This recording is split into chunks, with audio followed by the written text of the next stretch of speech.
सुंदरकांड की पुस्तक खोल लो। देखो प्रथम श्लोक है शांतम शाश्वतम अप्रमेयमनघम् निर्वाण शांति प्रदम्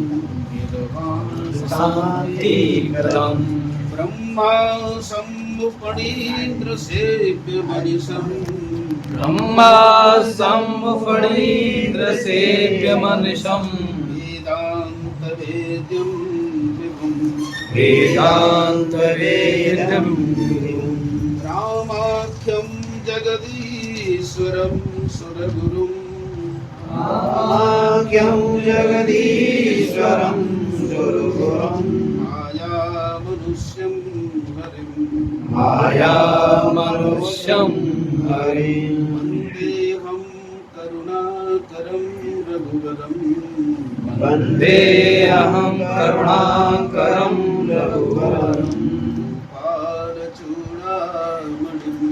भूपालचूडामणिं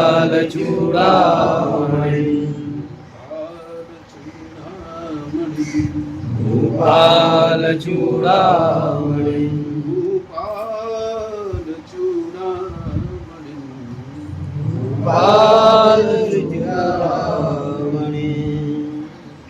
यह कांड सुंदर कांड इसलिए है कि इसका जो मंगलाचरण है वो बड़ा सुंदर है।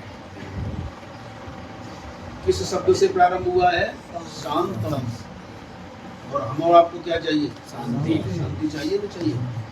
और सीता जी कौन है? ज्ञानियों की दृष्टि से सीता जी शांति है, भक्तों की दृष्टि से भक्ति है और कर्म कांडियों की दृष्टि से ऐश्वर्य है। सीता जी के तीन रूप हैं। ज्ञान की दृष्टि से शांति है, भक्तों की दृष्टि से भक्ति है और जो कर्म योगी हैं उनकी दृष्टि से ऐश्वर्य है। अगली बात, ये जो श्लोक है, इस श्लोक का नाम है शार्दूल विक्रीडित छंद।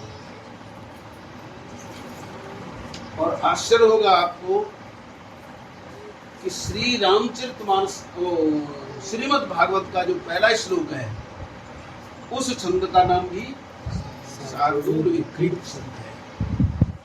शार्दूल कहते हैं सिंह को और विक्रीडित माने कीड़ा।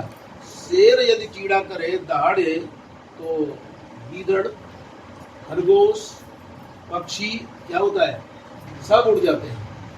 ऐसे ही तुलसीदास जी कह रहे हैं कि चाहे राम कथा हो चाहे कृष्ण कथा हो, कृष्ण कथा का उच्चारण होता है तो हमारे अंदर जो विकार बैठे वो सब भाग जाते हैं। और विकार भागेंगे तभी तो शांति होगी। दूसरा, इस श्लोक में भगवान के अलग अलग नाम हैं। वेदांत वेद्यम विभुम, ज्ञानियों की दृष्टि से श्री राम विभु हैं, यानी कण कण में व्यापक है। इसके बाद जगत के जो लोग हैं वो कहें कि आप तो वेदांतियों के हो, हमारे हो कि नहीं, तो तुलसी कहते हैं जगदीश्वरम, आप जगदीश्वर भी हैं। और यदि कहें कि देवताओं के कुछ हो कि नहीं, बोले सुर गुरु, देवताओं के भी गुरु हैं। बोले देवताओं के हैं, हमारे भी कुछ है कि नहीं, बोले माया मनुष्यम हरिम, बोले माया से आप मनुष्य बने हो, हमारे हो। तो बोले माया से मनुष्य तो बने हैं, लेकिन माया से जो मनुष्य बने उनका नाम क्या है? हरि। हरि का मतलब है हमारे सारे दुखों को जो हरण लेंगे। और विशेष बात आगे जो कही है कि आप राजा हो कि नहीं, जैसे बहुत से कहते हैं राम तो राजा थे, परमात्मा तो थे नहीं, लेकिन कह रहे हैं पर राम राजा भी हैं, परमात्मा भी है, भगवान भी है, जगदीश्वर भी है। और राजा भी है तो कैसे? भूपाल चूड़ामणि। भूपाल माने राजा, चूड़ामणि माने राजाओं के भी राजा। ऐसा क्यों कहा? देखो यहाँ शब्द है भूपाल।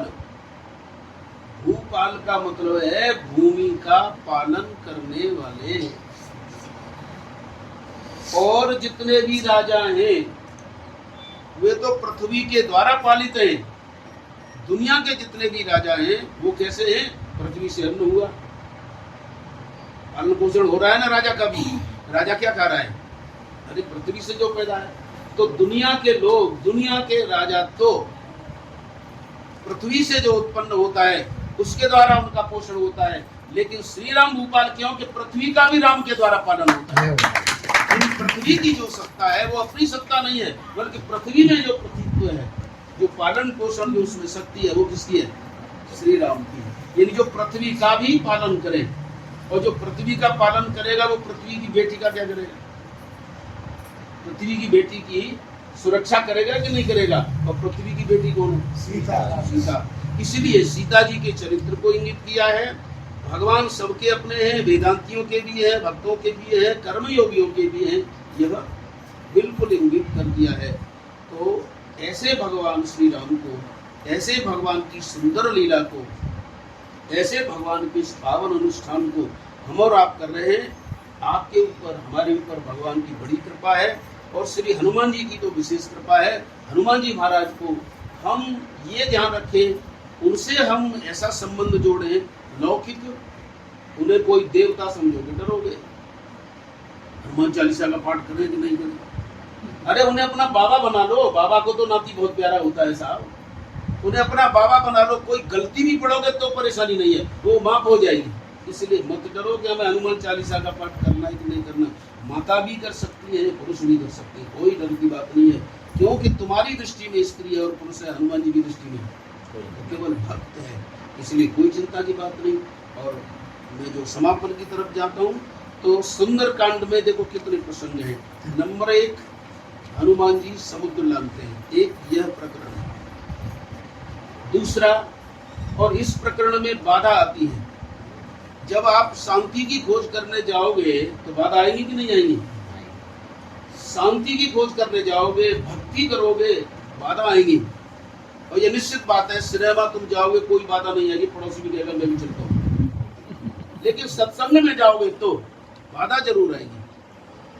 तो हनुमान जी सीता जी की खोज करने जा रहे हैं तो बाधा आ रही है, और एक जगह से बाधा नहीं आ रही है, स्वर्ग से भी बाधा आई है। स्वर्ग से बाधा आई कि नहीं आई? कौन थी वो? सुरसा नाम की माता। तो स्वर्ग से बाधा आई। स्वर्ग से नहीं साहब, जल से भी बाधा आई। निश्चर एक सिंधु में जल से भी बाधा आई है। और जब लंका में प्रवेश कर रहे हैं तो पृथ्वी से भी बाधा आई है। लंकिनी, पृथ्वी से बाधा लंकिनी देती है, जल से बाधा वो निश्चरी जल में रहने वाली देती है, और ये नहीं स्वर्ग से भी देती है। लेकिन हनुमान जी सारी बाधाओं को पार कर जाते हैं। इसलिए हनुमान जी से प्रार्थना करना कि आप भक्ति के रास्ते पर जाते हो, आप सारी बाधाओं को दूर कर देते हो, तो हम अच्छे रास्ते पर जाएं तो हमारी भी बाधा तुम दूर करो, तो आपकी जरूर सुनेंगे, कोई डरने की बात नहीं है। इसके बाद दूसरा प्रकरण आता है कि वो लंका में सीता जी को खोज रहे हैं। मंदिर मंदिर प्रतिकर जोधा। लेकिन आश्चर्य की बात है, मंदिर में भगवान होना चाहिए कि जोधा होने चाहिए? मंदिर मंदिर प्रतिकर जोधा, देखे जाता अगणित जोधा। वहां मंदिरों में जोधा है साहब, और मंदिर में होना क्या चाहिए?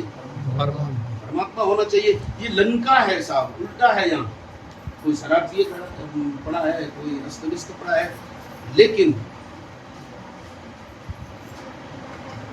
एक जगह ऐसी है जिसको मंदिर नहीं कहा बल्कि भवन कहा। भवन एक पुण्य दीख सुहावा, हरि मंदिर। ये जो लंका के मंदिर है उनमें तो उल्टी चीज है, शराब पिए पड़े हैं सब। और एक भवन है सुंदर, उसमें कौन है? विभीषण। और जहाँ विभीषण रहता है तो तुलसीदास जी कहते हैं जिस घर में भक्त रहता है वो हरि मंदिर है, चाहे भगवान की तस्वीर हो जाए। और भगवान का भक्त जहाँ रहेगा वह हरि मंदिर तो वो अपने आप बना लेगा साहब। इसलिए हरि मंदिर तहाँ भिन्न बनावा। और विभीषण का भवन कैसा है? राम नाम अंकित गृह, राम नाम अंकित गृह शोभा बरनिन जाय, नव तुलसी का वृंद था देख हरस। प्रसन्न हुए सा, कौन प्रसन्न हुए? हनुमान जी महाराज। अरे भगवान के नाम। तुलसीदास जी तो कहते हैं, तुलसी से किसी ने पूछा कि तुम्हें विश्राम कब मिलता है? बोले पायो परम विश्राम राम समान नहीं, मैंने राम कथा कह करके लिख करके विश्राम मिला है। तो हम सब फिर ये जा, आपने सुना होगा उस गांव में 1 साल से रामायण बैठी है, सुना है उस गांव में ये, अरे वहां तो एक जगह बैठी है लेकिन तुम्हारे तो घर घर बैठी है। इसीलिए घर घर ये रामायण का पाठ होना चाहिए। लखनामयी खंजर का बुर्ज ये कोई अलग नहीं है, इसलिए जितना हो सके यहाँ भी भगवान के नाम का प्रचार करूं, प्रसार करूं, तुम्हें शांति जरूर मिलेगी। क्योंकि जग मंगल गुण ग्राम राम के दान मुक्ति धन धर्म धाम के। और उन सीता जी को जिनको हम शांति कहते हैं, इन शांति को प्राप्त करने के 3 रास्ते हैं। नंबर 1 सबसे पहले कहां मिली है? जनक जी की बेटी है, जनक जी की बेटी है। जनक जी का सीता शांति को, सीता बेटी को प्राप्त करने का रास्ता है वो वैराग्य का रास्ता है। क्योंकि जनक जी वैरागी है। जनक जी वैरागी है कि नहीं? ये राजकाज में रहते हैं लेकिन राज्य में वो लिप्त नहीं है। जनक जी वैरागी है, इसलिए वैराग्य का रास्ता जनक जी का है। दूसरे किसको मिली? राम जी को मिली। और राम जी का रास्ता कौन सा है? राम जी सीता जी को प्राप्त करने के लिए अयोध्या से कहां जाते हैं? जनकपुर जाते हैं। तुम्हारा जहां अनुराग होगा दौड़ करके जाओगे कि नहीं जाओगे?